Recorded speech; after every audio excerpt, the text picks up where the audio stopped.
ರಾಜ್ಯೋತ್ಸವದ ಶುಭಾಶಯಗಳು.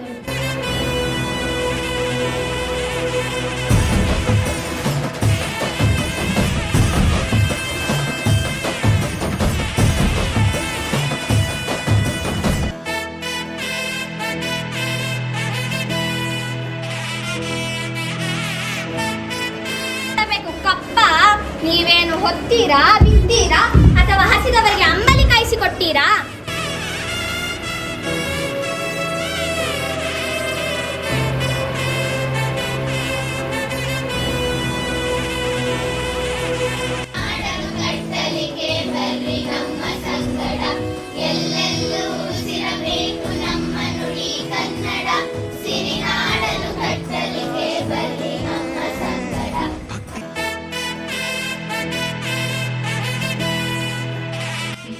ಈಗ ನಮ್ಮ ನಿಮ್ಮೆಲ್ಲರ ಹೆಮ್ಮೆಯ ಕನ್ನಡ ಹಬ್ಬ, ಕನ್ನಡದ ಮನಗಳಲ್ಲಿ ದೀಪವನ್ನ ಬೆಳಗಿಸ್ತಕ್ಕಂತಹ ಹಬ್ಬ, ಅದು ಕನ್ನಡ ರಾಜ್ಯೋತ್ಸವ ಅಲ್ವಾ?